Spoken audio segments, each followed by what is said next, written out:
Assalamualaikum warahmatullahi wabarakatuh. Perkenalkan, kami dari kelompok 4 kelas 1B Teknik Sipil yang beranggotakan Marsha Yulia Salsabila, Geget Amelia Tilasna, Muhammad Fardan Muyasir, Anggara Yuda Herlambang, dan Lutfi Ajis. Hari ini kami akan memaparkan hasil praktikum dan materi mengenai tumbukan, momentum, dan impuls. Topik ini sangat krusial bagi kita sebagai mahasiswa teknik sipil karena berkaitan erat dengan kekuatan struktur dan dinamika beban pada bangunan. Apa itu tumbukan?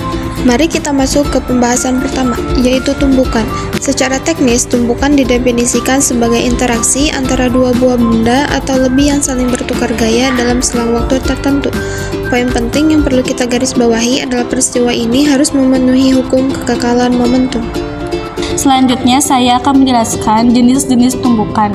Tumbukan dibagi menjadi beberapa jenis berdasarkan sifat kelentingannya. Yang pertama adalah tumbukan lenting sempurna. Pada kondisi ideal ini, total energi kinetik sebelum tumbukan sama dengan energi kinetik setelah tumbukan. Oleh karena itu, hukum kekekalan energi mekanik berlaku sepenuhnya di sini. Berikut ada rumus-rumus dari jenis tumbukan lenting sempurna. Selanjutnya adalah tumbukan lenting sebagian. Berbeda dengan sebelumnya, di sini terjadi pengurangan energi kinetik karena sebagian energinya berubah menjadi bentuk lain, seperti energi panas, bunyi, atau bahkan deformasi yang mengubah bentuk benda. Karena adanya perubahan energi tersebut, hukum kekekalan energi mekanik tidak berlaku. Di bawah ini ada rumus dari tumbukan lenting sebagian. Jenis yang ketiga adalah tumbukan tidak lenting sama sekali. Ini terjadi jika energi kinetik berubah drastis saat tumbukan sehingga kedua benda menyatu dan bergerak dengan kecepatan yang sama. Biasanya ini terjadi jika salah satu benda memiliki massa dan kecepatan yang jauh lebih dominan dibanding benda lainnya. Sama seperti lenting sebagian, hukum kekekalan energi mekanik juga tidak berlaku di sini. Di bawah ini ada rumus dari tumbukan tidak lenting sama sekali. Sebagai gambaran visual, contoh tumbukan dalam kehidupan sehari-hari adalah permainan bola biliar. Saat bola-bola tersebut saling bertabrakan, mereka memantul kembali dengan energi kinetik yang hampir tidak hilang, sehingga momentumnya tetap terjaga atau kekal. Sadar gak sadar, kamu itu jadi fisikawan waktu lagi main biliar? Iyalah, karena kamu lagi praktekin konsep tumbukan elastisi sempurna.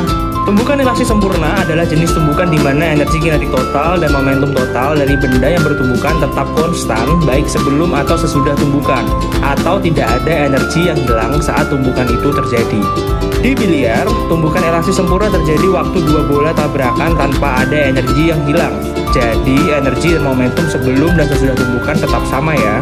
Misalnya, bola pertama bergerak dengan kecepatan tertentu, dan bola kedua diam. Setelah bertabrakan, energi bola pertama akan sepenuhnya berpindah ke bola kedua.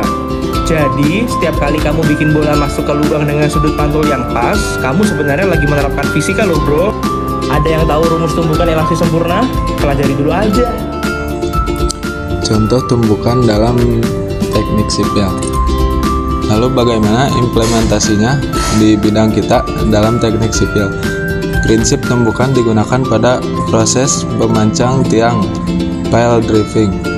Sebuah palu berat atau hammer dijatuhkan secara eksplosif ke atas tiang baja atau beton. Transfer energi kinetik dari palu ke tiang melalui tumbukan inilah yang memberikan gaya tekan yang cukup kuat untuk menembus lapisan tanah yang padat.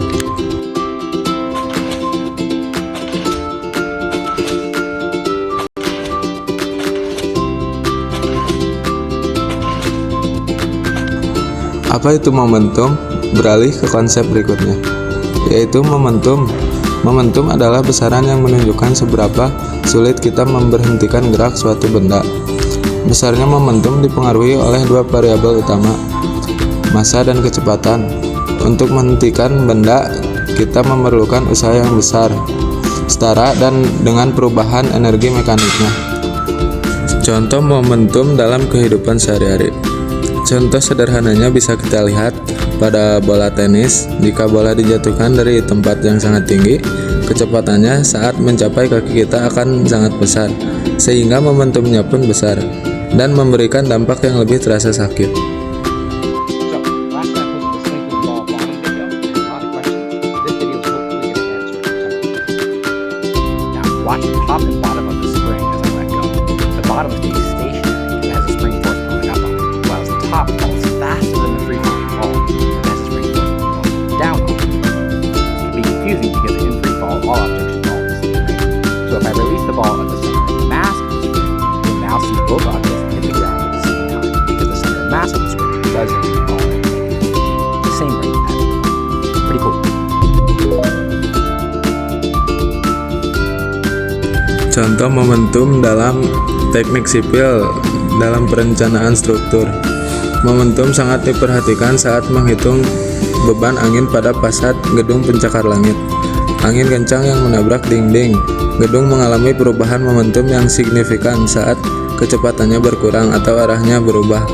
Perubahan momentum inilah yang dihitung sebagai gaya lateral yang harus mampu ditahan oleh struktur gedung.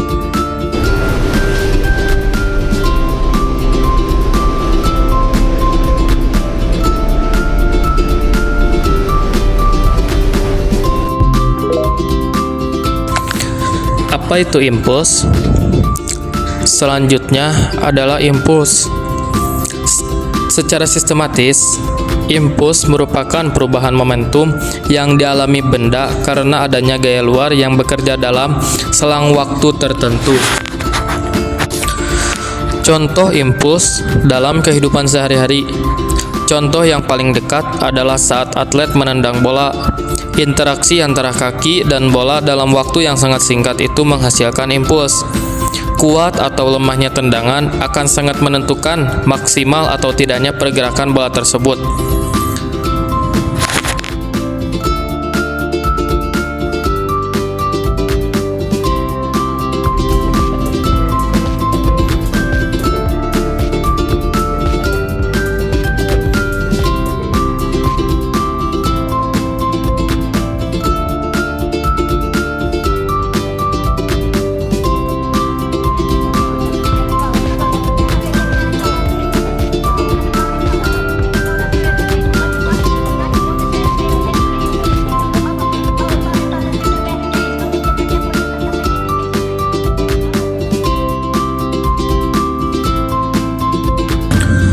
Lalu ada contoh impuls dalam teknik sipil. Nah, ya ini yang terakhir. Implementasikan impuls di teknik sipil berkaitan dengan aspek keselamatan transportasi, yaitu penggunaan crash cushion atau peredam benturan pada pembatas jalan atau guardrail. Struktur ini baik yang berisi air, busa, atau sistem baja dirancang untuk menyerap gaya impuls saat terjadi tabrakan sehingga risiko kerusakan fatal pada kendaraan dan penumpang dapat dikurangi. Kenalan sama Crash Cushion yuk. Crash Cushion merupakan inovasi teknologi yang digunakan dalam meredam tumbuk benturan untuk mengurangi fatalitas kecelakaan di jalan tol. Biasanya Crash Cushion dipasang pada ujung pagar pengaman jalan tol. Kalau diperhatiin, ujung pagar pengaman jalan tersebut terpasang perangkat tumpul dan diberi warna kuning reflektif. Kenapa dipasang pada ujung pagar pengaman jalan tol? Karena sangat efektif, di mana banyak kendaraan dengan kecepatan tinggi dan tingkat risiko kecelakaan tabrak pembatas yang besar. Nah, informasi ini pas banget kan buat kalian yang ingin mudik. Ingat ya sob, selalu berhati-hati dalam berkendara biar bisa kumpul bareng keluarga.